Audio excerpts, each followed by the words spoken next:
Kita berdoa. Orang yang percaya masing-masing berdoa dimulai.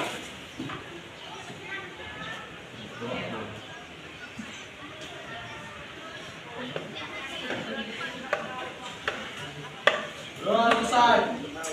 Beri salam.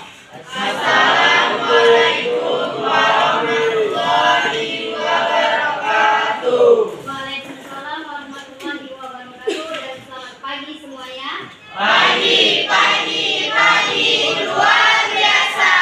Selamat pagi semuanya. Pagi luar biasa.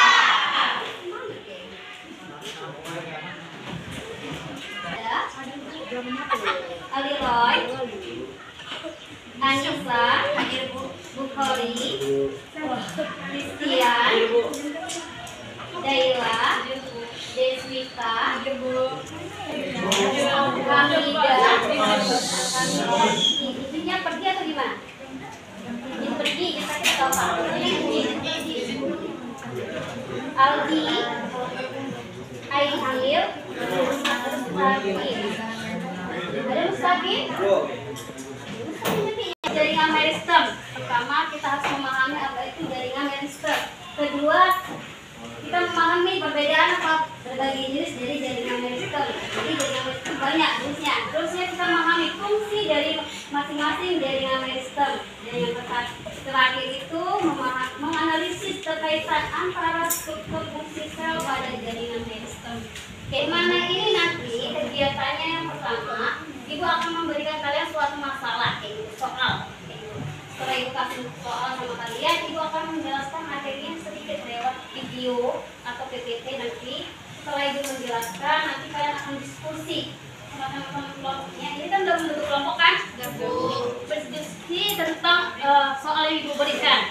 Setelah kalian berdiskusi dan membicarakan masalahnya, nanti bakal ada namanya presentasi. Mempelajari jaringan tumbuhan. Yuk, kelompok 1. Kira-kira apa dalam kehidupan sehari-hari mengapa kita perlu mempelajari jaringan tumbuhan?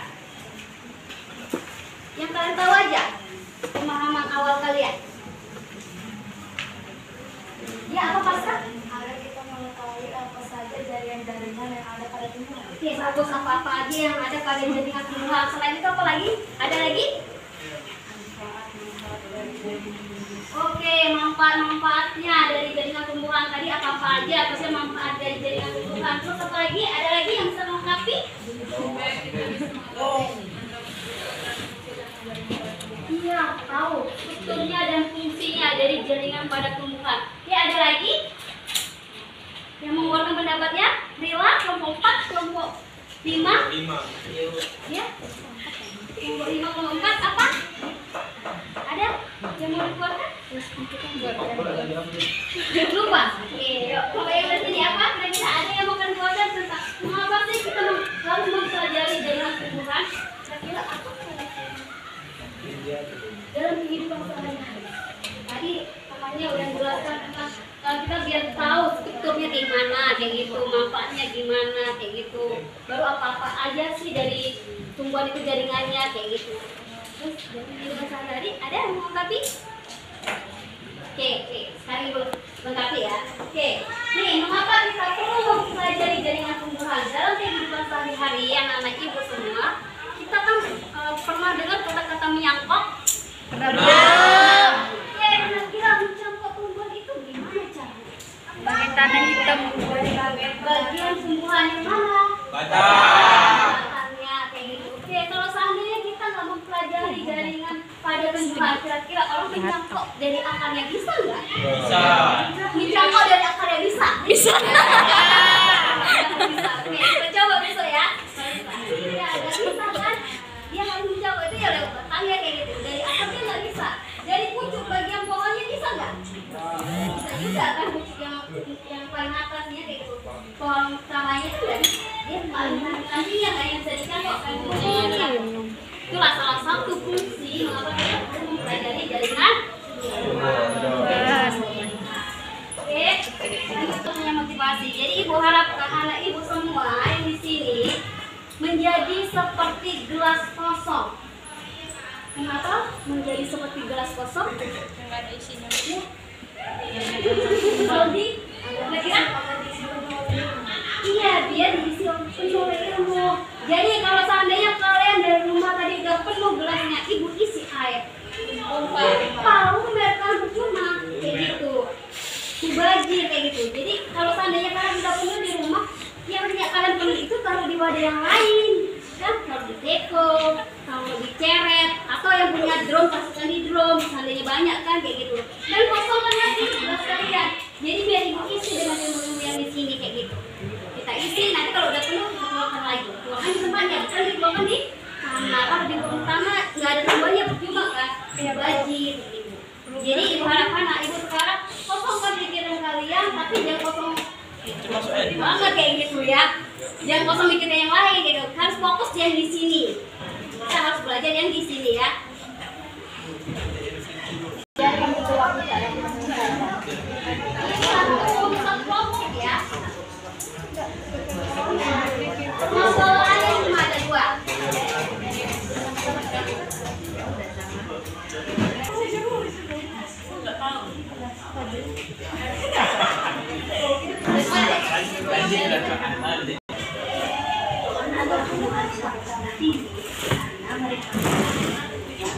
proses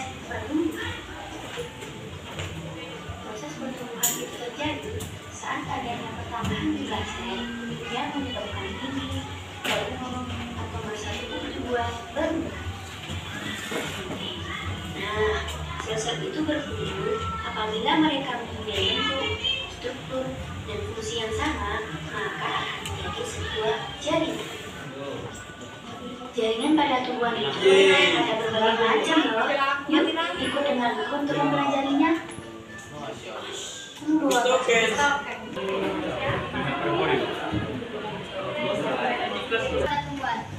Jaringan meristem pada tumbuhan adalah jaringan embrional pada tumbuhan yang memiliki peranan krusial dalam pertumbuhan dan perkembangan tumbuhan. Jaringan ini terdiri dari sel-sel yang aktif membelah secara mitosis yang memungkinkan tumbuhan mengalami pertumbuhan primer dan sekunder.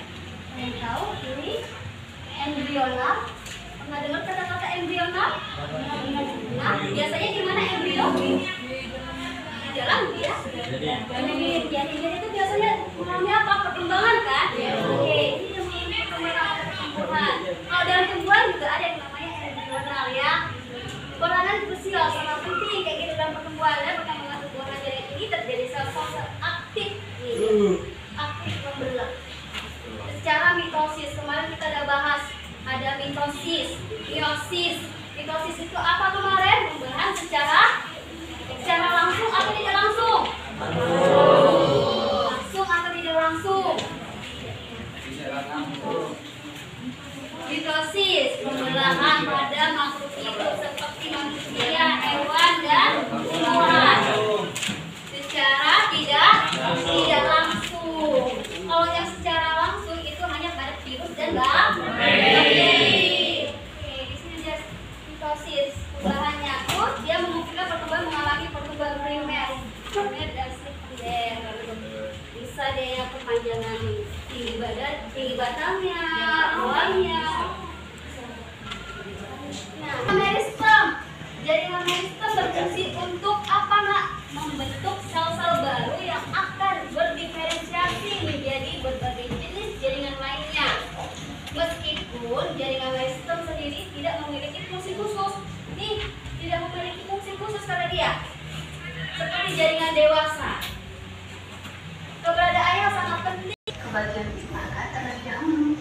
Lihat, pada jaringan mendapat berkembang, membesar, dan sel-sel di jaringan ini juga aktif dan ini. Jaringan ini dinamakan jaringan meristem atau disebut juga jaringan embrional.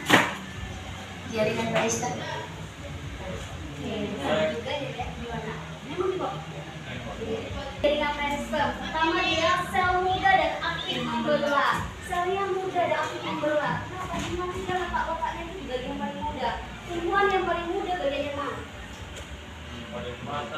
Lucu. Selain lucu apa lagi? Akar lagi.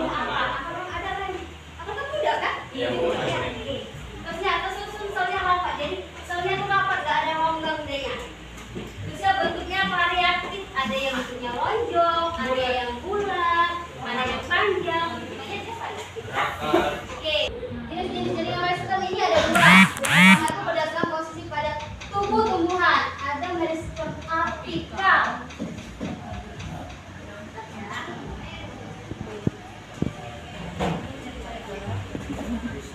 Apikal terletak di ujung batang utama, di ujung lateral, dan di ujung akar. Jadi dalam sebuah sistem ada ujungnya, bagian pucuk itu namanya meristem apikal, dan bagian ujung si akar apikal.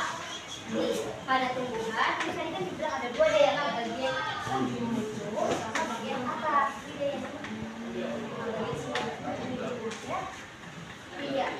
Iya, yang bagian B, meristem interkawal yang kedua. Oke, terletak di antara jaringan dewasa. Terus dia menyebabkan pertumbuhan panjang pada luas batang, ditemukan pada rumput dan beberapa spesies. Ada rumput juga, ada tumbuhan yang lain juga yang memiliki. Ada juga yang tidak memiliki. Terus yang terakhir, meristem lateral. Terletak sejajar dengan permukaan batang atau akar. Oke, ini yang tadi yang pertama, meristem apikal pada ujung daun dan ujung daun atau ujung pucuk kayak gitu. Yang ujung-ujung, terusnya ada juga yang apikal pada ujung akar. Baru nih, interkawal pada pangkal luas batang. Luas. Di buku yang biasanya kalau tumbuh kan ada yang ininya kan batangnya kan? Ya, Bu. Ada tumbuh lagi. Ya, Bu. Itu dia yang interkawal. Yang lateral itu yang ini. Bagian batang. Oke, ada yang pucuk kan, ada juga yang dekat akar, ya kan? Nah ini kan kalau siapa ini bagian di sininya dia ya ini. Ya, bawa ya kita. Berdasarkan posisinya pada tubuh tumbuhan dan ada yang berdasarkan asal usulnya. Jaringan meristem berbentuk tiga dong. Jika meristem yang terletak di ujung akar, seperti yang sedang aku lihat ini, dinamakan meristem apikal.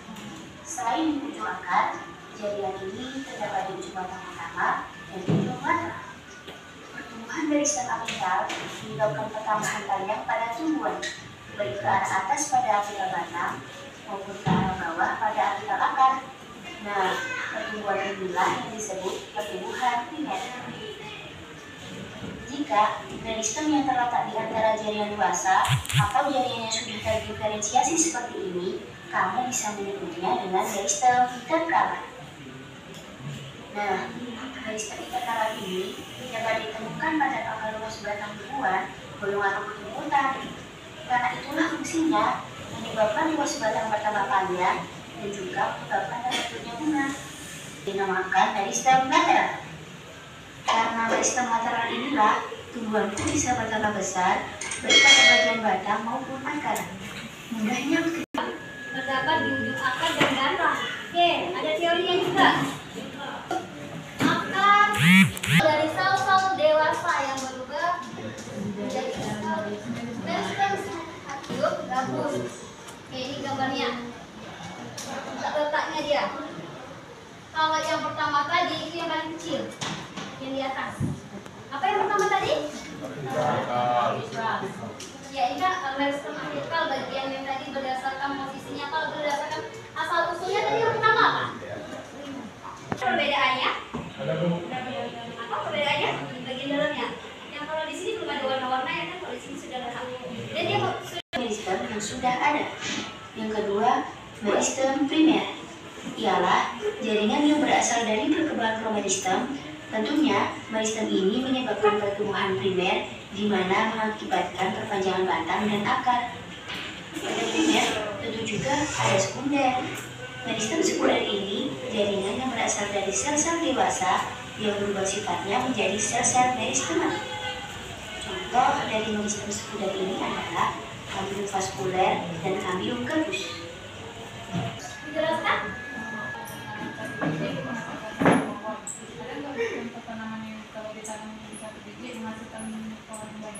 Oke, berdasarkan yang kita pahami di sini. Kalau tadi kata teman kalian si Rasti, kalau biasanya kita nanamkan satu biji menghasilkan satu pohon. Kira-kira ada nggak Bu caranya dari satu biji menghasilkan banyak pohon? Oke, bisa. Dengan cara apa? Kumpul jaringan. Iya, dibelah. Jadi satu biji itu dibelah. Dibelah jadi satu biji, dibelah dipotong-potong menjadi banyak biji. Banyak bagian. Terus nanti tempatnya juga harus di lab kayak gitu. Dia nggak boleh kena bakteri.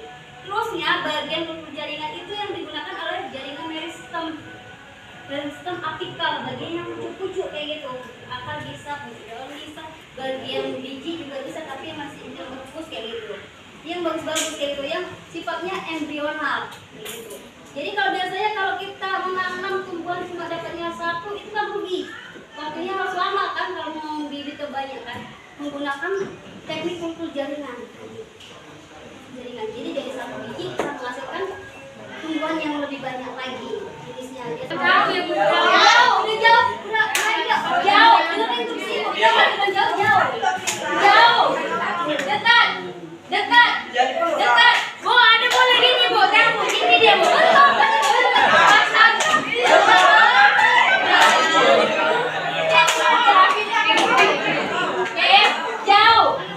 Jauh. Yang sana aman airnya? Jauh. Dekat. Jauh. Dekat.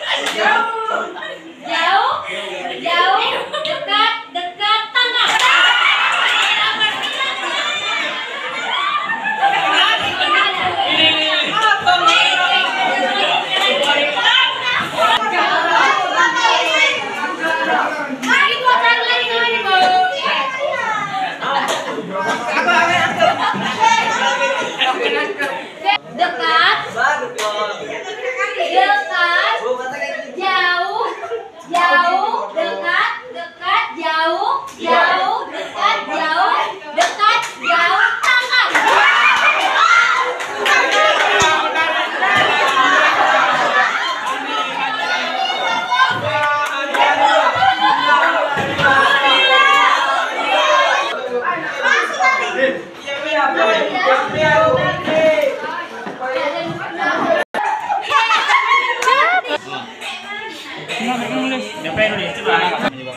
Kecil tulisannya. Jadi faktor yang menyebabkan terjadinya perkecambaran.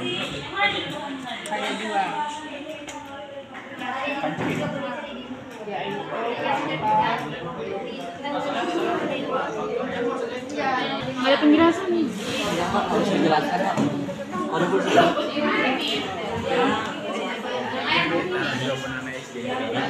Langsung jawab. Oh ya.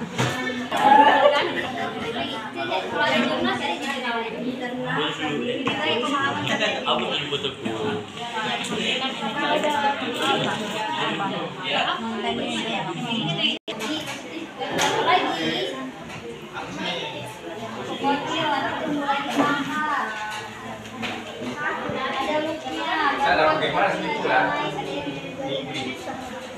Saya Paskarina, perwakilan dari kelompok 2. Saya akan menjawab pertanyaan nomor 1, yaitu soalnya faktor apakah yang menyebabkan terjadinya perkecambahan?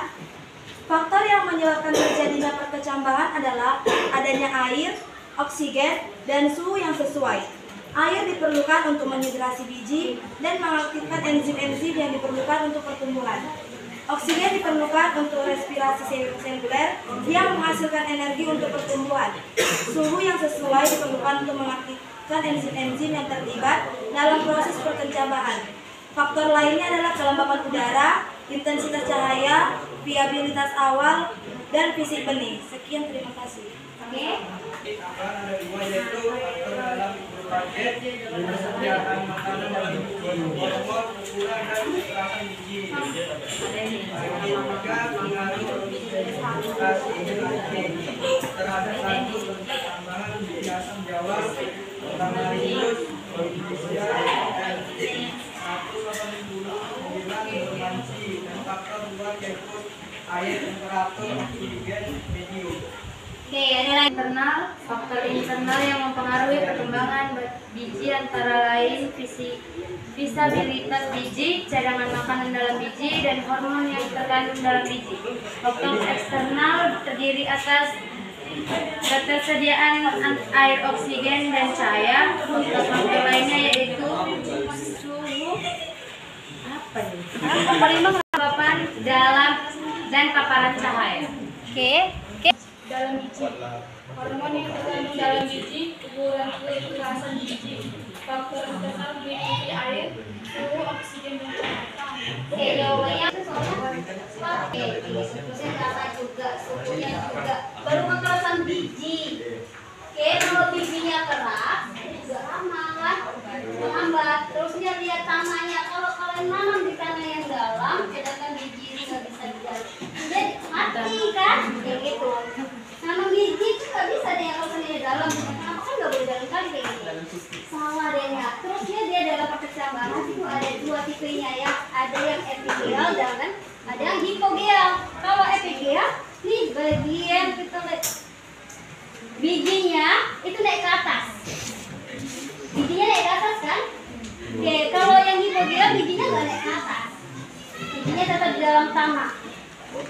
Kalau yang bagian pertama epigeal, oke, kesimpulannya itu naik ke atas. Kalau seandainya bijinya berkeping dua, kan naik ke atas kan? Tentunya biji apa naik ke atas? Tumbuhan apa yang naik ke atas? Durian, mangga tuh naik. Iya, iya. Oke, berikan aplaus dulu untuk kelompok dua. Selanjutnya jawaban nomor 2 silakan dari kelompok 3.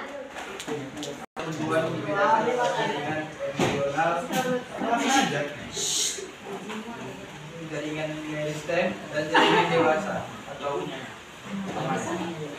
Oke. Udah ya? Lanjut. Kecambahan yaitu jaringan embrional dan jaringan meristem primar. Jaringan embrional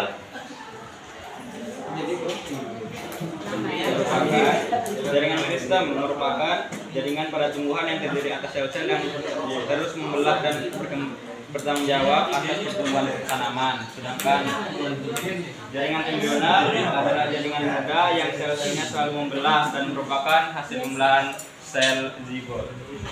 Jaringan yang terlibat dalam proses perkecambahan.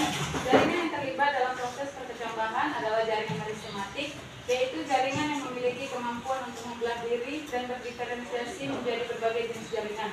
Jaringan meristematik terdapat di ujung akar dan ujung batang serta di dalam biji. Perkecambahan biji juga diatur oleh jaringan yang kompleks. Proses ini juga dipengaruhi oleh masukan endogen, yaitu sifat hormon nutrisi, dan juga eksogen, yaitu gas air, yang melibatkan jaringan molekuler yang baru diidentifikasi sebagai gas air. Oke. Nih, ya kesimpulan jawaban dari kelompok 2 bagus. Yang bagus. Kenapa? Tadi dijelaskan bahwasanya yang di sini udah betul juga. Jawabannya tadi kan embrional kan, kayak gitu. Tapi nggak dijelaskan bahwa embrionalnya yang bagian mana, kayak gitu. Jadi meristem ya kan? Oke. Yang tadi dijelaskan bahwasanya bagian apa meristem? Meristematik itu bagian akar sama pucuk. Yang akar dan pucuk itu tadi apa? Jaringan meristem apical. Oke, dari gambar kalian ini tadi dilihat. Oke, dalam perkecambahan ini kan ada di akar. Akar kan? Berarti yang berkembang apa yang tumbuh adalah bagian akar, bagian pucuknya. Setelah itu ada di bagian pucuk batangnya kan? Berkembang jadinya. Oke, sampai sini paham?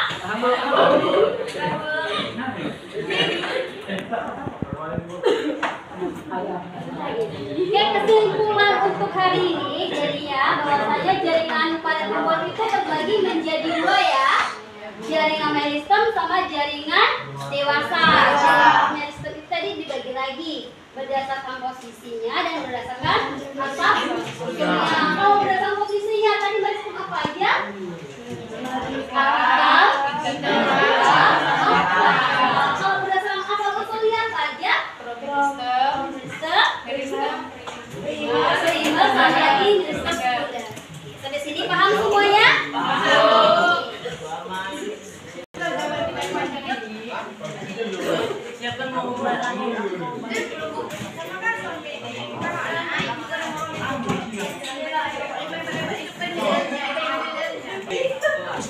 Oke, terima kasih Bapak Ibu semua. Dari jawaban yang dikumpul dan dari hasil kalian diskusi tadi, kelompok yang paling aktif dan paling bagus itu kelompok nomor 2.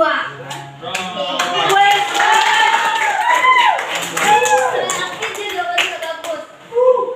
Kelompok yang juara 2-nya dia aktif tapi memang di bawah kelompok 1, namanya nomor 2 kan gitu. Oke, itu di kelompok 3. Empat dua dia yang tapi kalau untuk lihat diskusinya yang paling bagus ya antara mereka. Kalau di sini masih ya kan. Hari ini kita lanjutkan lagi materinya di minggu depan. Kita akan bahas tentang materi tentang